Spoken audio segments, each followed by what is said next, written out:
इस्लाम ने इस इमाम जमात के जरिए से हमारे अज़हान में ये बात डाली है कि ठीक है वक्ती तौर से सही तुम्हारा इमाम है, लेकिन उसकी इताअत तुम्हारे लिए जरूरी है। तो जो वक्ती तौर से इमाम जमात हो जाए उसकी इताअत जरूरी है, तो जो पूरी जिंदगी के लिए इमाम बन के आया हो, अगर वो इमाम इल्म है तो हमारी जिंदगी में भी इल्म नजर आना चाहिए। अगर वो इमाम फख्र है तो हमारी जिंदगी में भी फख्र नजर आना चाहिए। अगर वो इमाम इज्जत है तो हमारी जिंदगी में भी इज्जत नजर आनी चाहिए। अगर वो इमाम बरकत है तो हम भी जहां रहे दूसरों के लिए बाइस बरकत बने।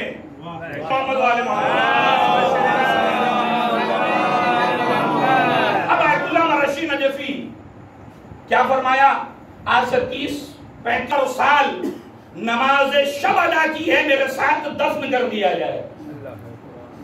और खुद आयतुल्लाह मरशी नजफी की जो वसीयत है उसे वाकई अपने आप में एक मजलिस का मौजू है पूरा, कि जो उन्होंने वसीयत की वाकई पढ़िए कभी जाकर। इसमें जुमला उनका कोट करा जो उनकी कब्र पे लिखा हुआ है, सज्जादई के बरआन 70 साल नमाज शब खुंदम बमन दफन शबद, यानी 70 साल जिस जा नमाज पर मैंने नमाज शब अदा की है वो मेरे साथ दफन की जाए। एक मर्जा जानता है कि नमाज की अहमियत क्या है, क्यों? इसलिए कि उसे पता है कि दीन जब तक हाथों में है और दीन के कवानीन पर जब तक अमल किया जाएगा उस वक्त तक इंसान की जिंदगी कामयाब व कामरान है। एक सलवात भेजते मोहम्मद। वो जुमला क्या है? वो कहते हैं कि एक अपने तालिबे इल्म से पूछा, ये बताओ गुज़िश्ता दौर 35 साल पहले की बात कर रहा हूं मैं, गुज़िश्ता दौर के मुकाबले में आज मजलिसें ज्यादा हो रही है या नहीं हो रही? 35 साल पहले उस तालिब इल्म में जानते कि आका बेशक पहले बहुत कम होती थी मजलिसें, अब तो अल्हम्दुलिल्लाह बहुत हो रही हैं। मैं उसको 35 साल यहाँ तक मिला रहा हूँ लाकर। अब आपसे मेरा सवाल है कि आप 35 साल ये जो अरसा गुजरा है इसमें मजलिसें ज्यादा हुई या कम हुई? अल्हम्दुलिल्लाह खुदा का शुक्र है, घर घर मजलिसें हो रही हैं, हर इलाके में मजलिसें हो रही हैं, बेहतरीन जाकिर और खुतबा उलमा खिताब कर रहे हैं। अल्हम्दुलिल्लाह चारों तरफ इल्म बट रहा है, किसी तरह की कोई तशनगी नहीं है, कोई शिकवा नहीं है कि साहब कोई बताने वाला नहीं है। अच्छा, मैं अपनी उम्र के हिसाब से एक बात और आपके शेयर करना चाहता हूँ। एक सलवात भेजे मोहम्मद वाले। मसलन मेरी उम्र 36 साल है और मैंने बालिग होते ही मजलिसें सुनना शुरू किया। सुन बचपन से रहे लेकिन समझने लगे थोड़ा बहुत बालिग होने के बाद। यानी 15 साल से 36-35 साल अगर फर्ज करें तो 20 साल से मैं मजलिसें सुन रहा हूँ। मैं पूरे साल की तो बात ही नहीं कर रहा हूँ, मैं 2 महीने 8 दिन की बात कर रहा हूँ कि रोज कम से कम एक मजलिस तो सुन ही लेते हैं।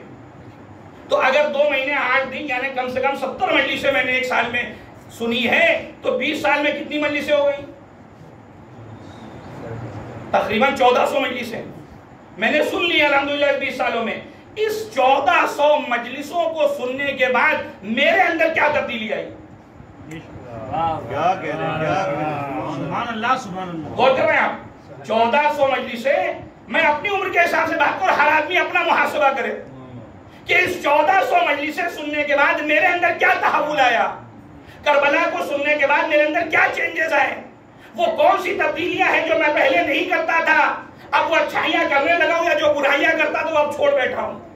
यानी गिरी हालत में 1400 मजलिसों में अगर एक नुक्ते को भी समझ लिया था और उस पर अमल कर लिया तो 1400 अहकाम दीन पर मैं अमल कर रहा हूं।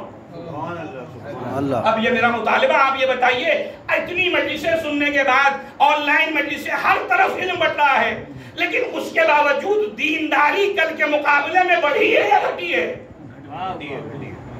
एक सवाल भेजे मोहम्मद वाले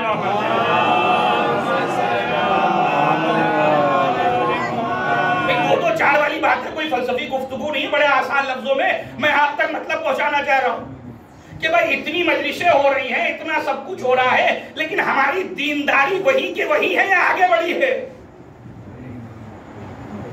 जवाब दे कि वाकई बढ़ी है या वहीं पे रह गई या और घट गई? अगर वहीं पे रह जाती तब भी कुछ सुकून मिल जाता। अब मसला ये है कि दीनदारी पीछे की तरफ जा रही है, बजाय ये कि मजलिस सैयदुल शुहदा हमें शहादत और कमाल तक ले जाती। ये क्या वजह है कि हम मजलिसें भी सुन रहे हैं, सारी चीजों में शरीक हो रहे हैं, जुलूसों में हम शरीक हैं, मातम में हम शरीक हैं, सोखानी में हम शरीक हैं, हर जगह हमारी शिरकत है, लेकिन उसके बावजूद दीन हमारे हाथों से निकल गया। अब ये बताइए इसका फायदा हो रहा है या नुकसान हो रहा है? देखिए कल ये ना उड़ा दीजिए कोई मौलाना आए थे क्या बात करके चले गए। मैं दो बिल्कुल साफ सीधी बात कर रहा हूं, फैसला आपका, मैंने कुछ पढ़ा ही नहीं। समझिए कि हमारी इन मजलिसों से हमने अपने अंदर क्या तब्दीली लाई। अगर वाकई तब्दीलियां आ रही हैं, तहव्वुल आ रहा है, अब इसमें हर आदमी तो बराबर है नहीं, हर इंसान अपनी अपनी मारिफत अपनी अपनी सलाहियत के हिसाब से दीन को समझेगा, दीन पर अमल करेगा। लेकिन वाकई लम्हा फिक्रिया है पूरी तशय्यो के लिए कि हमारी अज़ा से जहां हमारे अंदर दीन का जज्बा और बढ़ना चाहिए, और ये जज्बा सिर्फ यही तक नहीं बल्कि दूसरे मज़ाहिब तक जाना चाहिए, दूसरे अदियान तक जाना चाहिए। अब मसला ये है कि हमारे अंदर इंतशार है, हम ही इख्तिलाफ का शिकार हैं, हम ही आपस में लड़ बैठे हैं।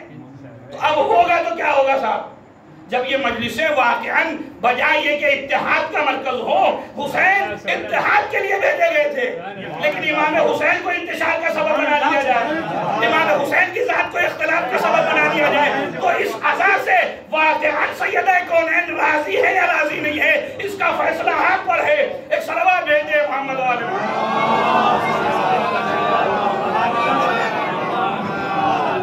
लिहाजा ये सब कुछ होने के बाद सबसे अहम शय है दीन। अगर दीन में तरक्की हो रही है, दीनी हिसाब से हम वाकई उरूज पा रहे हैं, तो इसका मतलब ये है कि इन मजलिसों का असर हो रहा है। क्या कहने सुभान अल्लाह। लेकिन अगर हम दीन से दूर हो रहे हैं, सिर्फ एक रस्म अदा कर रहे हैं कि जनाब बबली साहब का ये न कहे तुम तो मजलिस में दिखाई नहीं दिया अशरे में एक दिन भी, आज एक दिन चल के उनको बताना कि साहब मैं तो आया था। अगर वाकई किसी एक को राजी करने के लिए मजलिस में आ रहे हैं तो इससे बेहतर ये है कि आप घर पे रहें। लेकिन अगर वाकई किसी ने यहाँ ना अगर ऑनलाइन मजलिस में इसलिए नियत कर ली कि मैं इस मजलिस को इसलिए सुन रहा हूँ ताकि सैयद आलम खुश हो सके, वो बेहतर है बनिस्बत इस रियाकारी के। एक और सलवात भेजे मोहम्मद। मैं इसका मतलब ये नहीं कह रहा हूँ कि आप ऑनलाइन ही मजलिस सुने, फर्श अज़ाब पे आइए, यहाँ पे एक अलग फजीलत है, एक अलग सवाब है। ऑनलाइन तो भाई मजबूरी का नाम है, जब हालात साजगार नहीं है, सब कुछ नहीं, तो बहरहाल ऑनलाइन भी सुन लीजिए आप।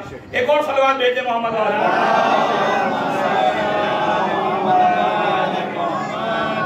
लिहाजा दीन सबसे अहम शय है, और इस दीनदारी में अगर आप सूरह मुज़म्मिल, मुज़म्मिल गलत लफ्ज है, जो अफराद मुज़म्मिल कहते हैं वो बहरहाल मुस्तामल है, लिहाजा गलत है। सही लफ्ज है मुज़म्मिल, मुद्दस्सिर, दाल पे तशदीद है और ज़े में भी तशदीद है, ठीक है, मुज़म्मिल और मुद्दस्सिर।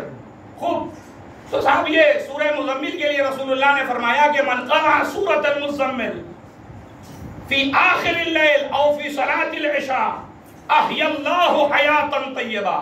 गुफ्तगू हयात तय्यबा पे कि अगर आपने सोते वक्त ने आखिर लैल में सूरह मुज़म्मिल को पढ़ लिया, या नमाज इशा की किसी रकत में आपने सूरह मुज़म्मिल की तिलावत कर ली, तो रसूल इस्लाम कह रहे अहयल्लाहु हयातन तय्यबा, अल्लाह उसे हयात तय्यबा से नवाजेगा। अल्लाह उसे हयात तय्यबा से नवाजेगा। अब मसला ये है कि सूरह मुज़म्मिल पढ़ने के लिए पहले तो पढ़ना आना चाहिए कि भाई तिलावत कुरान आएगी तभी तो हम इस सूरह की तरफ जाएंगे। अब ये खुद एक अपने आप में एक अलमिया है। हमारा मसला ये कि केजी के मसाइल अभी हल नहीं, हम आगे जाके पता नहीं कहां तक की बात छेड़ देते हैं। एक सलवात भेजते हैं मोहम्मद वाले मोहम्मद।